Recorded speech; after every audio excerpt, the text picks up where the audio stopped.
يا إلهي خذ بقلبي للرشاد أشرقت نفسي بنور من فوق.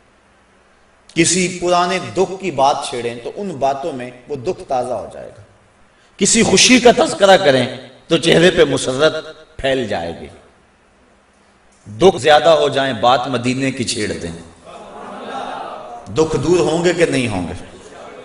حضرت شیخ شبلی علیہ رحمہ بہت بڑے بزرگ گزرے ہیں.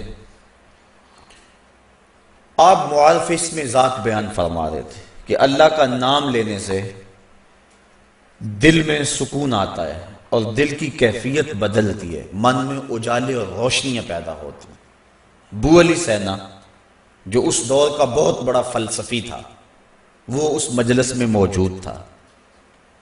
وہ کہنے لگا یہ آپ نے عجیب بات کہہ دی. اللہ تعالیٰ کی ذات تو مؤثر ہے لیکن نام میں کیا رکھا ہے؟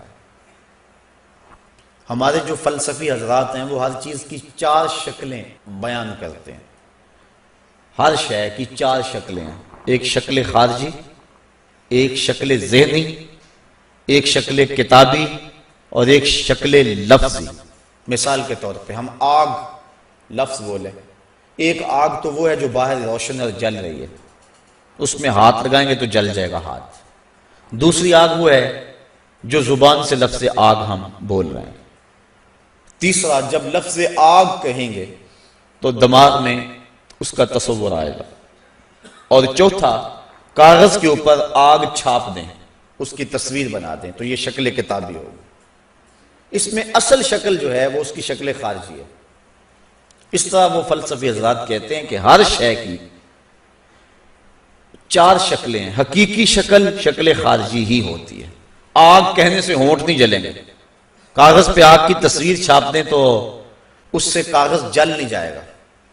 آگ کا تصور کرنے سے ذہن جلے گا نہیں، لیکن وہ جو خارج میں آگ موجود ہے اس میں ہاتھ لگائیں گے، اس کے قریب جائیں گے تو ہاتھ بھی جلے گا اور آپ کو تپش اور حدت کا احساس بھی ہوگا. تو وہ خارجی جو اس کی صورت ہے وہی اس کی صورت اصلی ہے، باقی اعتباری صورت ہے.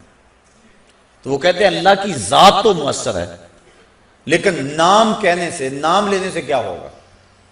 تو حضرت شیخ شبلی علیہ رحمہ نے بو علی سینا کو سمجھایا کہ نہیں میاں، نام میں بھی اثر ہوتا ہے، نام میں بھی تاثیر ہوتی ہے. وہ کہنے لگا نہیں، مؤثر تو صرف صورت خارجی ہوتی ہے، لہذا میں اس بات کو تسلیم کرنے کو تیار نہیں ہوں. ضد میں آ گیا. میں نے عرض کر دیا کہ بزرگوں کا ایک اپنا طریقہ ہوتا ہے. تو حضرت شیخ شبلی تھوڑا سا غصے میں آ گئے اور فرمانے لگے بو علی سینا میں تیرے سے کیا بات کروں، تو تو گدھا ہے. اس کے سرخیاں آ گئی چہرے پہ، غصے سے لال پیلا ہو گیا. مجھے گدھا کہا بڑی مجلس میں، اتنا بڑا فلسفے کا امام، زمانہ میرے نام کا معترف، اتنی کتابیں میں نے لکھی. تو حضرت شیخ شبلی مسکرا پڑے. فرمانے لگے دیکھا نا گدھے کے نام سے تیرے چہرے کا رنگ بدل گیا. تو کہا جب گدھے کے نام میں اتنا اثر ہے کہ تیرے چہرے کا رنگ بدل سکتا ہے تو کیا اللہ کا نام لینے سے دل کا رنگ نہیں بدل سکتا؟ تو اس کا نام لوگے تو دل بدلے گا اور دل قرار پائے گا، دل کو نور نصیب ہوگا، دل کو اجالا ملے گا اس کے بابرکت نام لینے سے. اس لیے جب زبان سے بندہ اللہ اللہ کہتا رہتا ہے تو اس کے اثرات اس کے دل پر مرتب ہوتے ہیں، اور کثرت سے ذکر کرنے والا شخص اس کا دل پر نور ہو جاتا ہے. بلکہ ہم نے تو تصوف کی کتابوں میں پڑھا ہے جب کوئی شخص ایک مرتبہ اللہ کہتا ہے اللہ تعالیٰ اس کی طرف نظر رحمت سے دیکھتا ہے، اور جس کی طرف اللہ تعالیٰ نظر رحمت سے دیکھ لے اس کے 70 گنا جل کے راکھ ہو جاتے ہیں. اور جس نے اٹھتے بیٹھتے چلتے پھرتے وظیفہ یہی رکھا، پھر اس کے من میں کتنے اجالے اتریں گے، کتنی روشنیاں اس کو نصیب ہوں گی. تو کہا یا ایھا الذین آمنوا اذکروا اللہ ذکرا کثیرا، اے ایمان والو اپنے رب کا کثرت سے ذکر کرو. اور میرے اور آپ کے آقا و مولا حضور نبی رحمت صلی اللہ علیہ وآلہ وسلم نے ارشاد فرمایا اللہ کا ذکر اس انداز سے کرو کہ لوگ تمہیں مجنون کہیں. کہیں یہ تو پاگل ہو گیا، بلکہ ایک روایت امام طبرانی نے بیان فرمائی ہے کہ اللہ کا ذکر اس طرح کرو کہ منافق تمہیں تانا دیں کہ ریاکاری کر رہے ہو، اس انداز کے ساتھ تم اس کا ذکر کرو۔ میرے حضور قبلہ عالم فرماتے ہیں اٹھ دی بیندی ٹر دی پھر دی ستے آنتے جاگ دی، نام جھپ دی رو تے کھپ دی ویخ سر اس راگ دی، نام جھپیاں قرب ملدا نام دی کر پوری سام، شیشے وچ کستوری جے کر پھر ضرورت کاگ دی۔ تیرے تو سب کچھ اندر ہی رکھا ہوا ہے، تو ذرا غور تو کر، تفکر تو کر، ذرا اس کو آواز تو دیکھ کے دیکھ۔ تیرے من سے آوازیں نہ آئیں تو کہنا اندر بوٹی مشک مچایا اتے جان پھلن تے آئی ہو۔ تو نے در در کیا جانا ہے، سب کچھ تو تیرے اندر رکھا ہوا ہے۔ وہ کہتے ہیں ایک سنیارا تھا، بمبئی کا رہنے والا، یہاں ہمارے لاہور میں آ گیا، پرانے دور کی بات ہے۔ اس کے پاس بڑے قیمتی موتی تھے، اس نے کسی مجلس کے اندر اپنے موتی کھولے اور ایک موتی کہنے لگا یہ شب افروز ہے، رات کو چمکتا ہے۔ جب اس نے سامان سمیٹا اور اٹھ کے جانے لگا تو ایک چور بھی اس مجلس میں بیٹھا ہوا تھا، کہنے لگا حضرت کہاں کے ارادے ہیں؟ کہا بمبئی جا رہا ہوں۔ کہا حسن اتفاق، ارادے تو میرے بھی بمبئی کے ہیں، چلو اکٹھے چلتے ہیں۔ وہ جوہری سمجھ گیا کہ یہ اصل میرا ہم سفر نہیں ہے، اس کا دل اس موتی پہ آ گیا، لیکن وہ تھا بڑا سمجھدار، تو اس نے کہا آ جاؤ۔ سارا دن سفر میں رہے، جب رات کو سونے لگے تو اس نے اپنی قمیض یا واسکٹ وغیرہ اتار کے جو ہے وہ لٹکا دی کسی چیز کے ساتھ۔ یہ اٹھا اور اس نے نظر بچا کے وہ قیمتی موتی اس کی جیب میں رکھ دیا اور خود بے فکر ہو کے سو گیا۔ یہ چور اٹھا، اس کا سامان ٹولتا رہا، لیکن موتی نہیں ملنا تھا، نہ ملا۔ صبح یہ اٹھا اور نظر بچا کے اس کی جیب سے موتی نکال کے اپنی جیب میں رکھ لیا۔ ناشتے پہ بیٹھے کہنے لگا یار وہ تمہارے موتی کی رات کہیں چمک شمک نظر نہیں آئی؟ جیب میں ہاتھ ڈالا، کہا نہیں یار میرے پاس ہی تھا۔ بڑا حیران ہوا، میں نے تو جیب ٹٹولی ہے ساری رات۔ اگلے دن اس نے سوچا چلو آج میں مزید کوشش کروں گا، اس نے پھر وہی کام کیا، نظر بچا کے اسی کی جیب میں رکھ دیا۔ وہ ساری رات ڈھونڈتا رہا، موتی نہیں ملنا تھا، نہ ملا۔ صبح نظر بچا کے اس نے اپنی جیب میں رکھ لیا۔ صبح ناشتے پہ پھر بات چلی، یار وہ آپ کہتے تھے رات کو چمکتا، اس کی کچھ چمک شمک نظر نہیں آئی؟ کہا یار میری جیب میں ہی تھا۔ 2-4 دن ایسے گزرے۔ ایک دن اس نے عزم کر لیا کہ شاید وہ بغل میں رکھ لیتا ہے، منہ میں رکھ لیتا، کہاں رکھتا، آج تو اس کو میں بیدار بھی یہ ہو جائے تو میں پھر بھی یہ وہ موتی اسے لے لینا۔ وہ اس کے پاس سے پلٹتا رہا، لیکن وہ مست ہے، اس کو پتا ہے موتی محفوظ جگہ پہ، اور صبح اٹھا نظر بچا کے موتی اپنی جیب میں ڈال لیا۔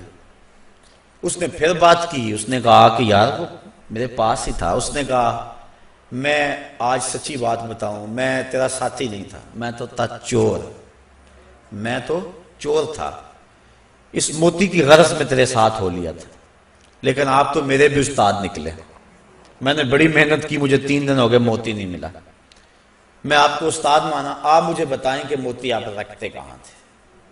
اس نے کہا میاں تو اوروں کی جیبیں ٹٹولتا رہا، کبھی اپنی جیب میں بھی تو ہاتھ ڈال دیا ہوتا، نہ مسجد وچ نہ مندر وچ، لب یار نو اپنے اندر وچ، سب کچھ تو تیرے اندر ہے، تو اوروں کی جیب میں ٹٹولتا رہا۔ سلطان وہ فرماتے ہیں نہ کر منت تو خواج خضر دی، تیرے اندر آب حیاتی ہو۔ اور کبھی فرماتے ہیں وچے ہی بیڑے وچے ہی چیڑے وچے ہی ونج مہانے ہو، 14 طبق دلے دے اندر تمبو وانگو تانے ہو، سب کچھ تو تیرے اندر ہے۔ اور اقبال کہتا ہے خود ہی کا نشیمن تیرے دل میں ہے، فلک جس طرح آنکھ کے تل میں ہے، یہ سب کچھ تو انسان کے اندر رکھا ہوا ہے، بس تھوڑی سی توجہ کرنے کی دیر ہے۔ دل کی تختی پہ اس کا نام لکھا ہوا ہے۔ میں نے اس نے عرض کیا تھا کہ اقبال نے کہا تھا حکیم نیٹشے کے بارے میں، قلب او مومن دماغش کافر است، اس کا دل مومن تھا، دماغ کافر، لیکن ہر شخص کا دل مومن ہوتا ہے۔ تو اس دل کی ایک ایک پرت پہ رب کا نام لکھا ہوا ہے۔ اور کافر کو کافر اس لیے کہتے ہیں کہ وہ اس حقیقت کو چھپا دیتا ہے۔ یہ جو کاشتکار زمین کو کھود کر اس کے اندر بیج رکھتا ہے نا، اس کو بھی عربی میں کافر کہتے ہیں، کاشتکار کو بیج کو چھپانے والا۔ تو کافر کو کافر اس لیے کہتے ہیں کہ وہ حق کو چھپاتا ہے۔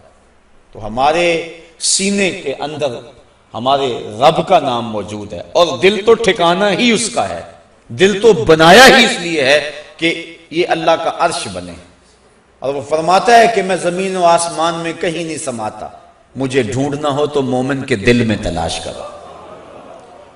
دلوں کے اندر اس کے ڈیرے اور اس کے بسیرے ہیں، تو اس کا ذکر کر کے دل جلا پاتا ہے، دل تسکین پاتا ہے، دل میں روشنی ہوتی ہے۔ تو ہمارا مزاج یہ ہونا چاہیے کہ اٹھتے بیٹھتے چلتے پھرتے اس کے ذکر کو ہم حرز جاں بنا لیں۔ جب بندہ ایک مرتبہ کہتا ہے سبحان اللہ، زمین آسمان کے درمیان جتنا فاصلہ ہے سارا نور سے بھر جاتا ہے۔ یہ برکتیں ہیں ذکر کی۔ اس کا نام تو لے، کوئی معمولی نام ہے؟ جب زبان پہ اللہ کہتا ہے 14 طبق روشن ہو جاتے ہیں۔ یہ اتنا بڑا نام ہے، یہ اتنا بڑا وظیفہ ہے کہ اس سے بڑا کیا وظیفہ ہو سکتا ہے؟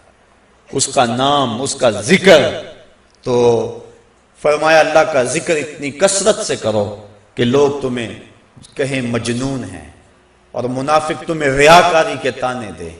تم اٹھتے بیٹھتے چلتے پھرتے اس کے ذکر کو حرز جاں بنائے رکھو، یہی تمہارا سرمایہ ہے، یہی تمہارا وظیفہ ہے۔ دکھے ہوئے دل کا بھی یہی علاج ہے، پریشان خاطری کا بھی یہی علاج ہے۔ اندر کی کالک اس کے ذکر سے دھلتی ہے۔ حضور فرمایا لِكُلِّ شَيْءٍ سَقَالَةٌ وَسَقَالَةُ الْقُلُوبِ ذِكْرُ اللَّهِ، ہر شے کا زنگ دور کرنے کے لیے کچھ نہ کچھ بنایا گیا۔